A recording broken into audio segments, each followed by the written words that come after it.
আসসালামু আলাইকুম ভিউয়ার্স, সবাই কেমন আছেন? আশা করি ভালো আছেন।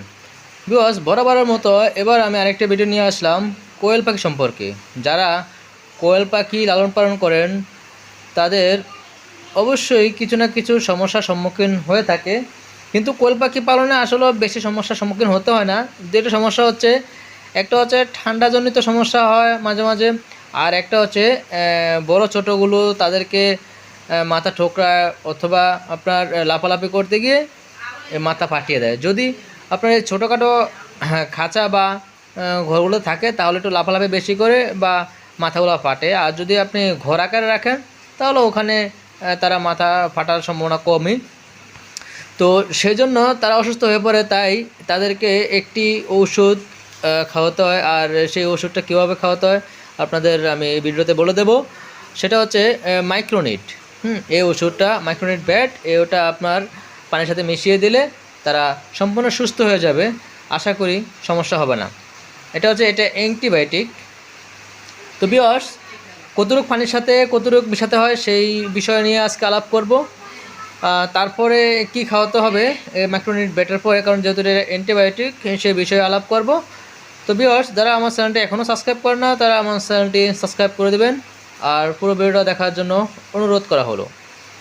তো ভিউয়ার্স, তারপরে আপনার মাইক্রোনিটটা খাওয়ানোর পরে আপনার রেনালাইট, আপনার এই রেনালাইট এই ওই যদি এটা একটা স্লাইন পশু পাখির জন্য, এটা প্রাণীর পাতলা পায়খানা, রক্ত দূষণ, তারপরে বাছুরের সাদা পায়খানা, মেটাবলিক ইত্যাদি এবং পানি শূন্যতা, আরও অনেক কিছু উপকারিতা করে শরীর দুর্বলতার জন্য।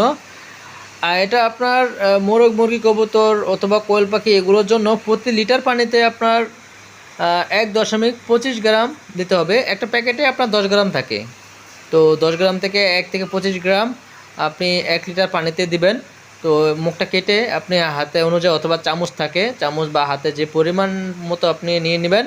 তো আমি এখানে নিলাম 1.25 গ্রামের মতো অনুযায়ী করে 1 লিটার পানির সাথে। এখন আমি ঢেলে দিয়ে মিক্স করে নেব, কিছুটা মিক্স করে তারপরে তাদেরকে খেতে দেব।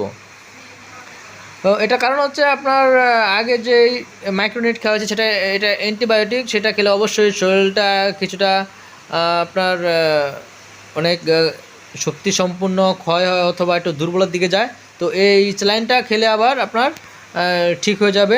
যেহেতু মাইক্রোনিট একটা অ্যান্টিবায়োটিক, সেটা শরীরের ধকল নেওয়ার জন্য এই স্যালাইনটা দিতে হয়, রেনালাইট।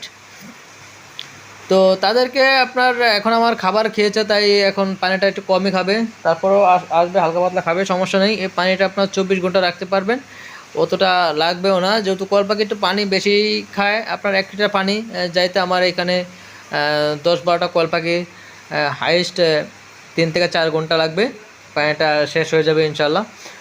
তো ভিউয়ার্স, থ্যাংক ইউ পুরো ভিডিওটা দেখার জন্য। আশা করি আমার ভিডিও দেখে আপনি বুঝতে পেরেছেন আপনার কোয়েল পাখি অসুস্থ অথবা ঠান্ডাজনিত সমস্যা হলো ঠিক এভাবেই চিকিৎসাটা নেবেন। আশা করি আপনার কোয়েল পাখিগুলো ভালো থাকবে, সুস্থ থাকবে, এই কামনা করি। তো যারা আমার চ্যানেলটি সাবস্ক্রাইব করেছেন তাদেরকে অসংখ্য ধন্যবাদ, যারা এখনও করেন নাই তাদেরকে অনুরোধ করবো আমার চ্যানেলটি সাবস্ক্রাইব করে দেবেন এবং এটা লাইক শেয়ার করে দেবেন। ধন্যবাদ। আর ভিউয়ার্স, যারা ফেসবুক থেকে দেখেছেন তারা আমার আইডি ফলো করে রাখবেন। Thank you.